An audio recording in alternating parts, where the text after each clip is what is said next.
Let's see, we'll be on page 134, 135. 135 is sorting toys.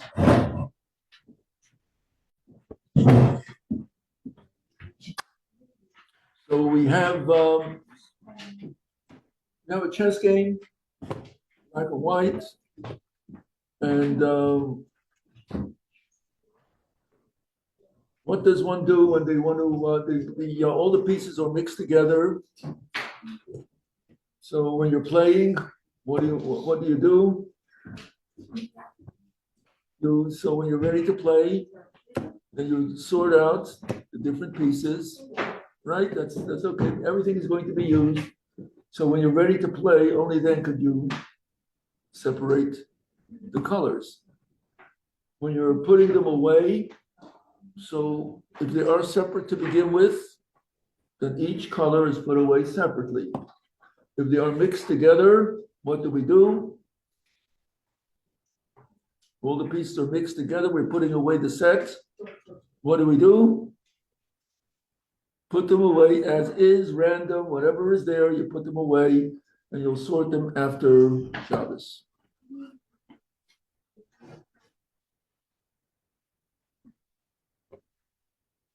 So this would be the general rule that when you are putting away a mixture, you put them away as is, and you cannot sort them for later time.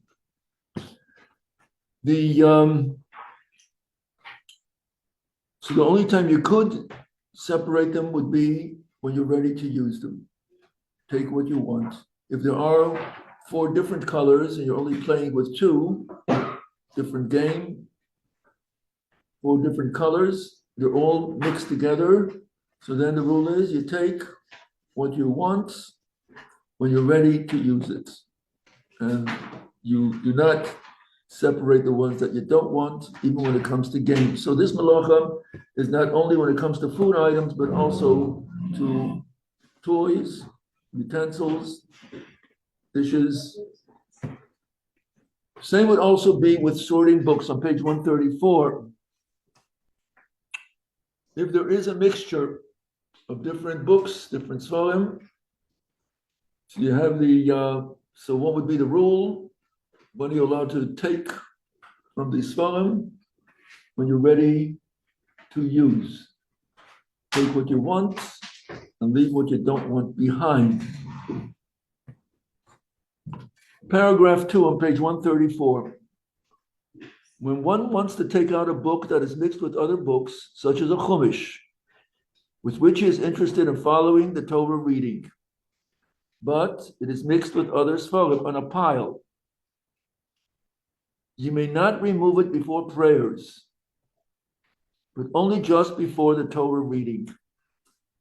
According to this, you take your siddur, you daven. Since the chumash is mixed together with other svarim, you're going to be taking that from the pile.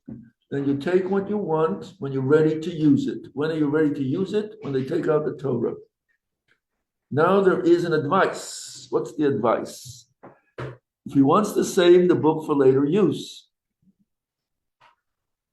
So now it's a small shul. There's only a number of chumashim. You'd like to have a chumash. If you're going to wait for later, you will not get one. So what you want, or you don't want, you want to have everything at one time. When you're ready to daven, you want to have your siddur and your chumash together. The chumash is in a pile that you have to sort. So take the chumash and read a few words at the time of selection. Since you're using it now, so you've taken it for immediate use because you are going to be reading from the chumash. So you don't have to finish the whole parsha, you just have to use it. So when it comes to reading, you read now, and that means that you are taking what you want, which you're actually going to use now. You don't have to finish the whole book, but as long as you started reading it, so you need it now for what you're reading. Then you may retain the book until the time of Torah reading. Okay. Now,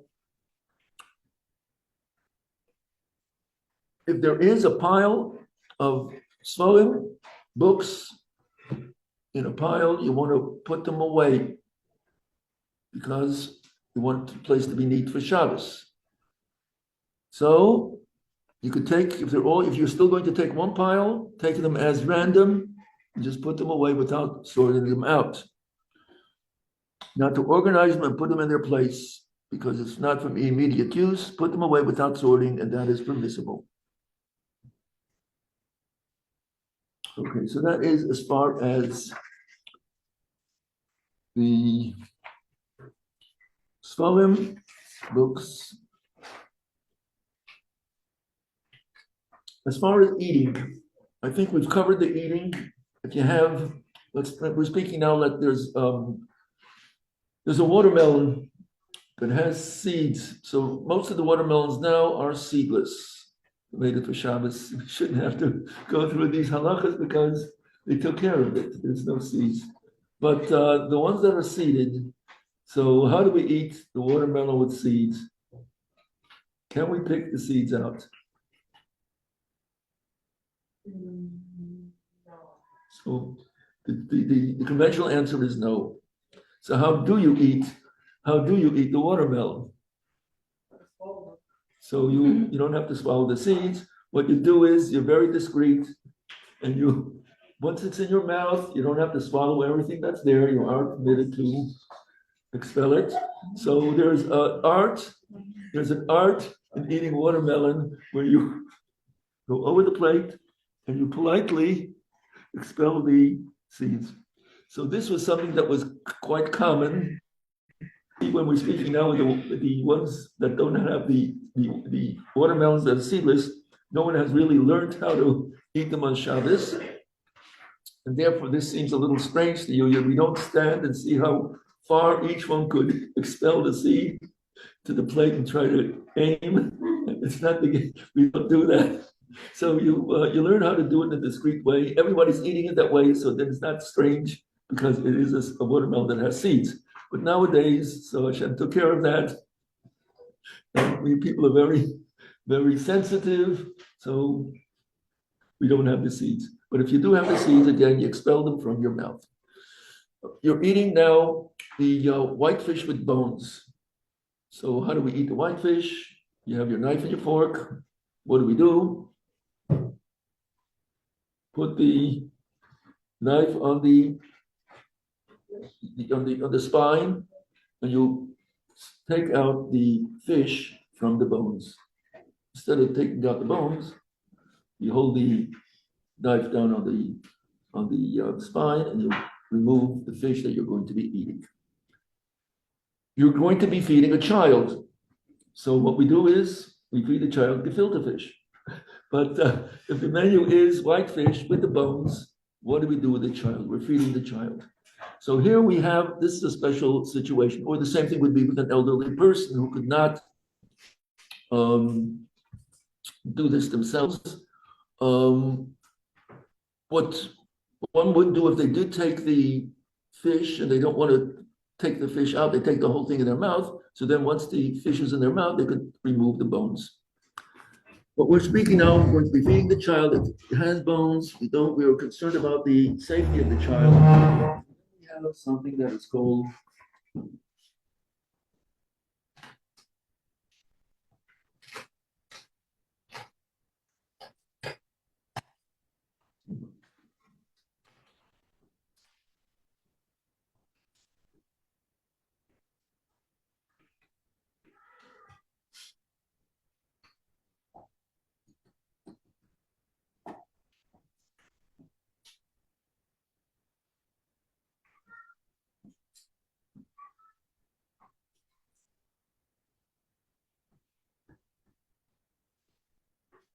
okay, yad is a hand, peh is a mouth.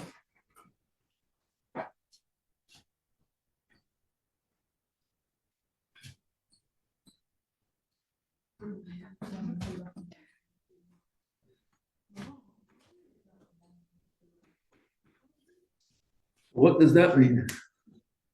From hand to mouth. Yeah, what does that mean? So that means that as we're feeding the child, we look at the fish If there are any bones, we remove the bones. Miyad, by hand, from the hand to the mouth, that's how it's going to be. So as we're feeding the child, we're going to be removing the bones as we go along. So in that case, because of the situation, because of the child cannot do it themselves, we are concerned about the safety of the child. So in this case, we're going to be using this principle of miyad lepeh, immediately as you're eating, remove the bone, give the child, and look for the next piece. So that is the, okay, any questions on this topic? We spoke about, there's a pile of coats piled up. You're able to see your coat, pull your coat out. If not, then you peel the coats until you get to yours. But generally what you do is you look for your coat and pull that out.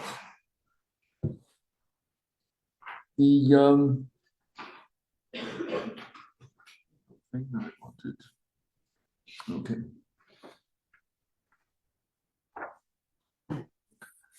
Now that we have a clean product, we've threshed it, removed the shells, got rid of the shells. By one way was by throwing it into the wind, winnowing, zorem. Then we selected any pebbles, any things that the wind did not carry away. We've taken that away. And now we have the herbs. We're ready to go to the next step. And that is, we're going to now make it into a powder. How do you make it into a powder? We grind it. That's next malacha. Okay.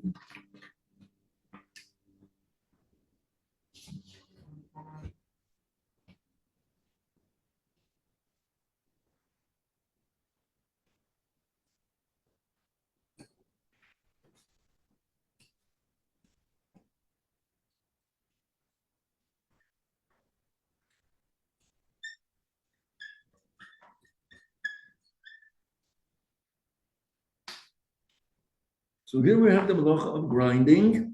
We're going to make it into powder.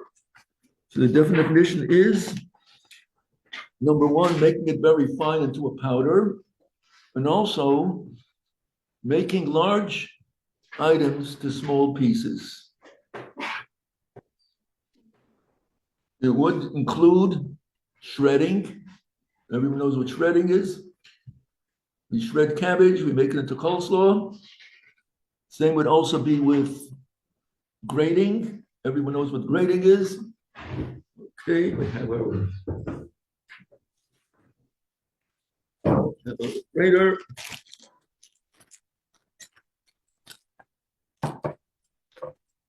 Okay, so this cannot be used on Shabbos.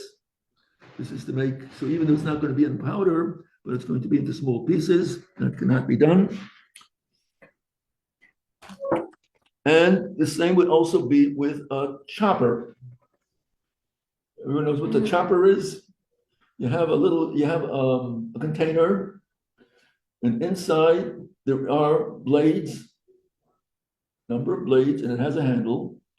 You put the vegetable inside, and then you keep going up and down, and that does the chopping into small pieces. These are all tools that are for making something that is large, making it into something small. We also have a mortar and pestle. Is everyone familiar with that? Mortar and pestle.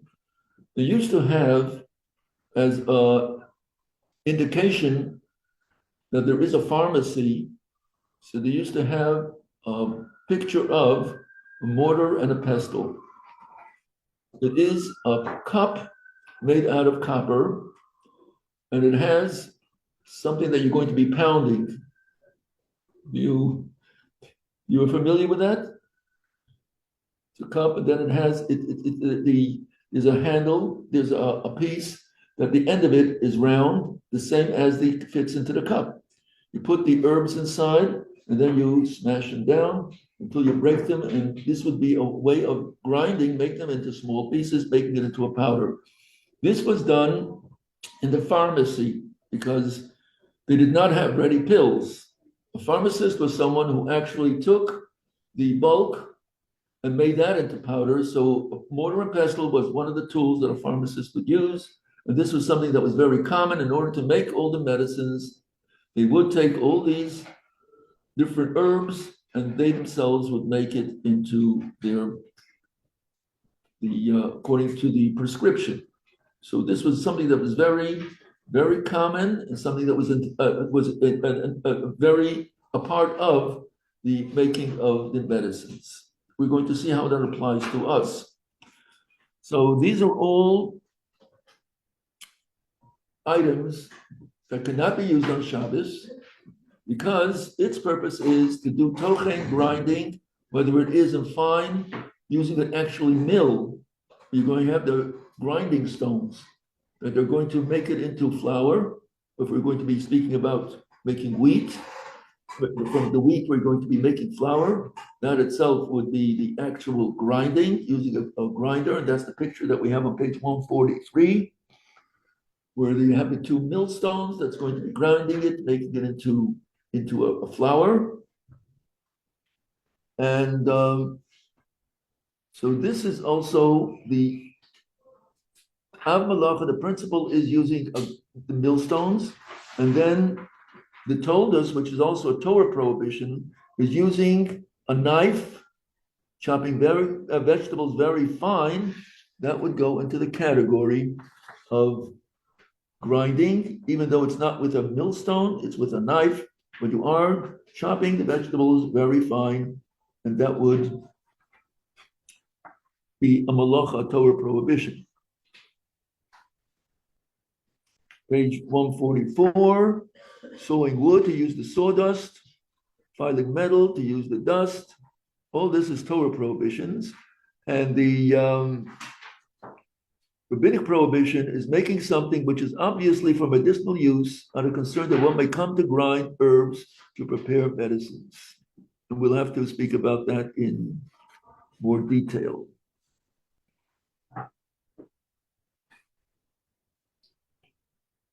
Now, according to this, when we're making a salad, a vegetable salad, we want to cut it up.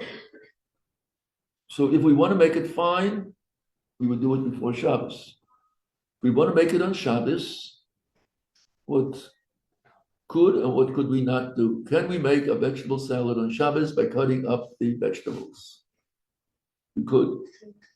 So how would it apply? What would we have to be concerned about when we're making the vegetable salad? How small you're cutting it? Okay, good. How small can you make it? Is it going to be small that it's going to be considered that you are breaking it down to small pieces, and we would go into the category of grinding like? It's not fine, you didn't make it into a mush, but it's still making it small. So how small is small? So the criteria that usually is used when we're explaining this, does anyone have any guidelines? Should it be smaller than olive? That okay, let's hear that. Okay, olive size, or what would we have an example? Did anyone get any guidelines going to, from your experiences? Were you ever told about this, that not to make it too small? How small were you told not to make it? There's sort of a criteria. For example, Yes, maybe when the juice go out from the vegetable. If it's so the general rule would be that's accepted is everyone familiar with Israeli salad? Israeli salad, that is small. So the criteria is make it bigger than an Israeli salad. Do not make it an Israeli salad size. So everyone's able to picture what this criteria is. To make it bigger than the Israeli salad. So Israeli salad, we would say should not be done that size, and make it bigger than Israeli salad. Okay. Now, Did you ever go to a place where they took onions and they chopped the onions smaller than the Israeli salad? Were you in such a environment that you say are Shabbos observers, and they cut the onions? They were making a tuna salad, egg salad. They wanted to have onions inside, and they cut the onions smaller than the Israeli salad. Were you in such a environment? Yes, no, yes, no, yes, no, yes. Okay. Did they, according to what we're teaching, did they transgress the Shabbos? Can you eat it? Why? We just learned you can't make something so small. Chopping it down to make the onions that we're really chopping down small. It's much smaller than the Israeli salad. That we're really putting it very fine. When you chop up those onions for the salad, you really make them very fine. That's what it is, right? I mean, you're not making big pieces of onions. You're making small, fine pieces of onions, and that's really grinding like. So, why were they able to do so? Any thoughts? What would make it permissible? Let's go back to Borer. What makes Borer permissible? We said again, taking what you want from what you don't want when you're ready to eat. If you do it for a later time, that is a Torah prohibition when it comes to Borer. Even though you took what you want and left what you don't want behind, but if you did it for a later time, that is the malacha. That is a Torah prohibition. Whether you take the waste from the wanted or the wanted from the waste, it makes no difference. If it's for later time, it's for storage. That is a Torah prohibition. The same would also apply to our chopping up these vegetables. If you chop them up at an early time, there is a Torah prohibition. If it is that fine that you made it to tiny particles. However, if you do it right before the meal, so that is controversial. Should you do it or not? So the Alter Rebbe suggests that you do not do it. He says you do stay with the size. He doesn't say which size it is. He says with the bigger size. And we're going to say in our class, we're going to say make it bigger than the Israeli salad if you are going to do that on Shabbos. That is the suggestion. Alter Rebbe says that the person who did make it that fine right before eating, you're not transgressing, you could eat from it, but he does not recommend it. So again, if you come to a home where they do use that standard, that they are going to cut up their vegetables very fine before the meal, then they did not transgress because they say it's the manner of eating. You're not obligated to eat big pieces if you want to have small pieces. So in that case, they will use that standard that they will be cutting up the vegetables small right before the meal. But again, as far as our class is concerned, the Alter Rebbe recommends that you cut it to bigger pieces, not to cut it to small, fine pieces. Now there is another issue, and that is when we speak about this malacha. Usually when we speak about chopping something up, you're chopping it up in all directions. Something is cut up, it's cut in all directions. What happens if you take, let's say, a cucumber, and you're going to cut it very thin in strips? Would that go into this category or not? So again, there are different opinions about it. In the third Lubavitcher Rebbe, the Tzemach Tzedek, he says that goes into the category of tochen, of grinding. Something that goes into this category does not mean that it has to be lengthwise and width, chopped up in all directions, but even if it is only slivers, which is going to be very fine cucumbers, we're going to cut them into slivers. So that is in this category of grinding, cutting something up fine. So according to the Tzemach Tzedek, the third Lubavitcher Rebbe, he says we should follow the opinion of grinding is not only in all directions, but it would be also only in one direction fine. That should not be done on Shabbos.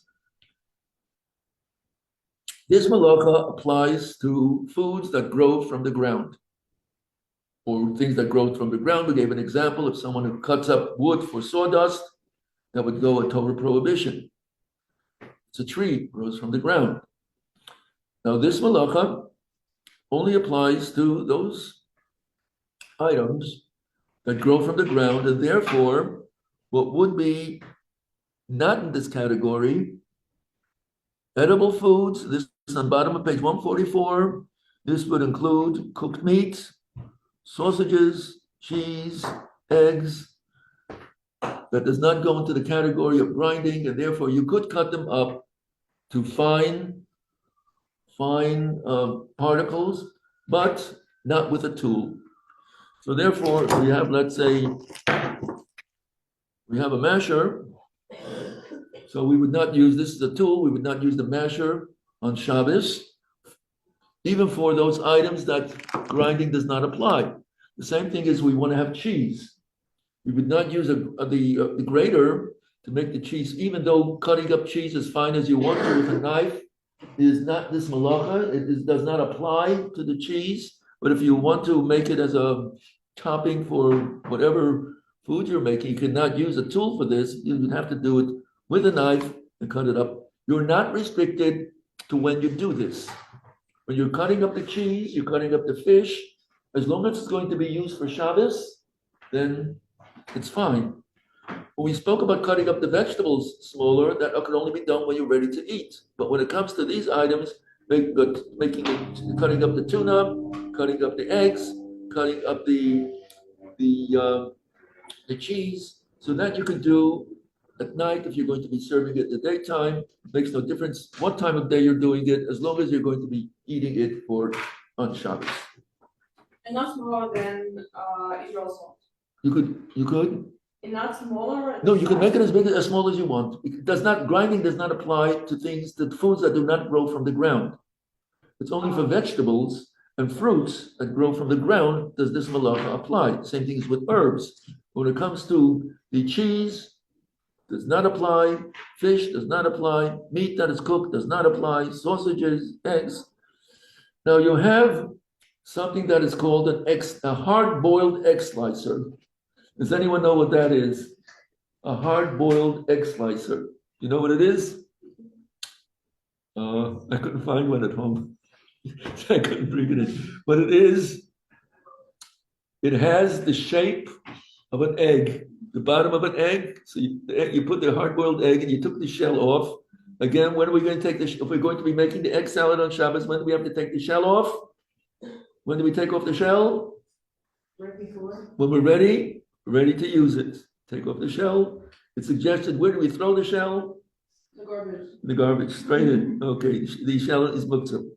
So we throw it in the garbage, and now we have that egg slicer that we put in what's for one egg, and then it has blades that are all lined up, and then you close the egg slicer, and you have now sliced eggs. Mm-hmm.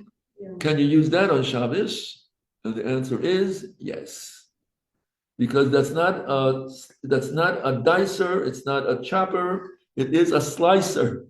And since we're not concerned, it's not a special tool for grinding eggs or chopping eggs or grating eggs. This is slicing eggs. So just as you're doing with a knife, so these are knives that are all lined up, and we could slice the egg, because again, this malacha does not apply to the eggs, and we don't consider the egg slicer as a special tool, as a grinding type tool.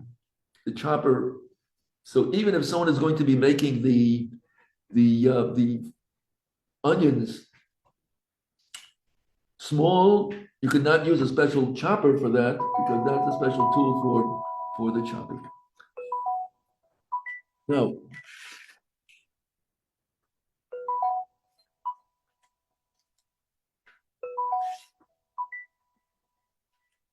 one more rule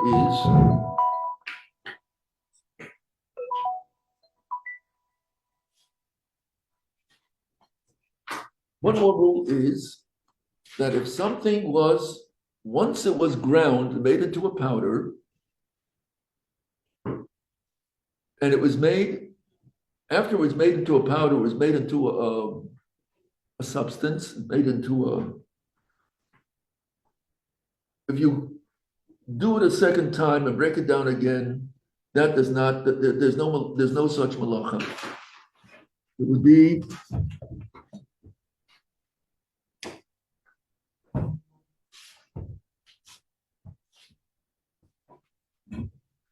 There's a term that is used.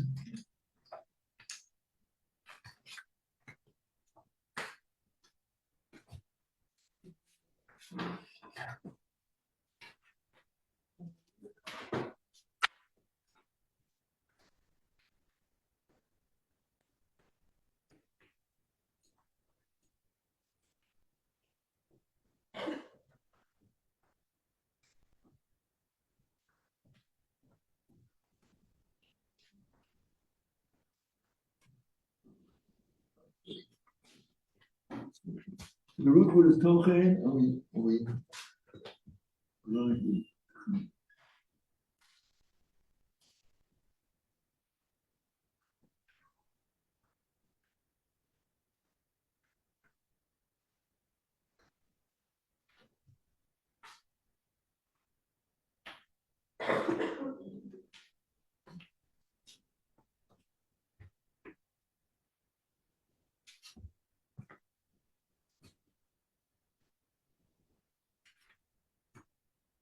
okay.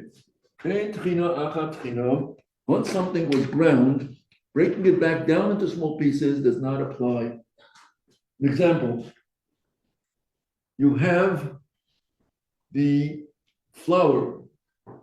It was ground once, you took the wheat, made it into flour.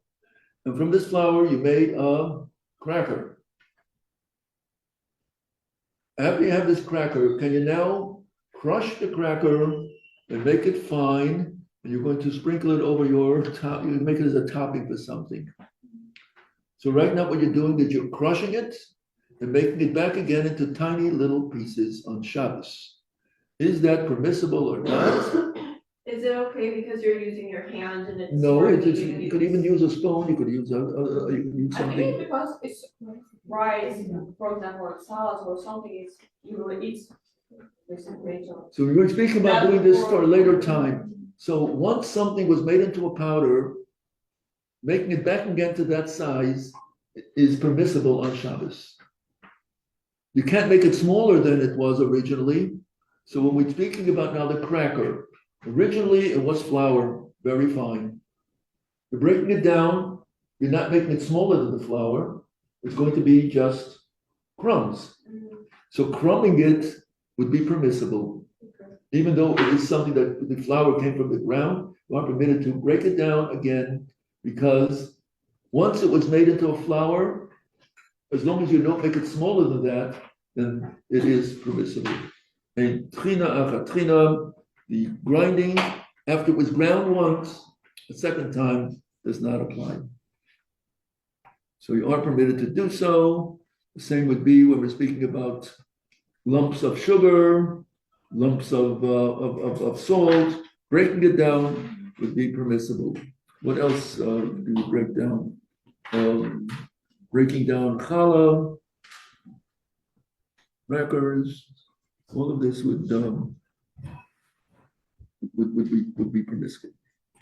Okay.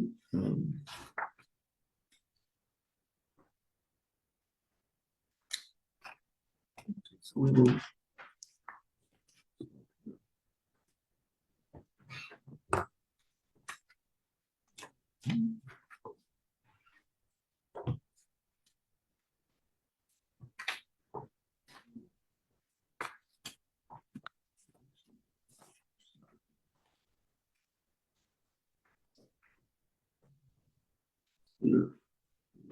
Else would be Wasser.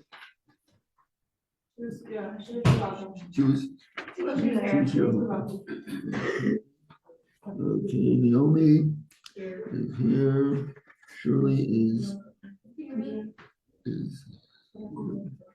okay. Donna is here. Libby is here. Rivka That was. She was here also, yes. I'll take it down. Peggy Sarah. Maya. No, Maya. No, no, that's, okay. Shira. Here. Abby is here. And Mayan. There we go, that's the right Okay, answer. Shoshana is also there. Okay.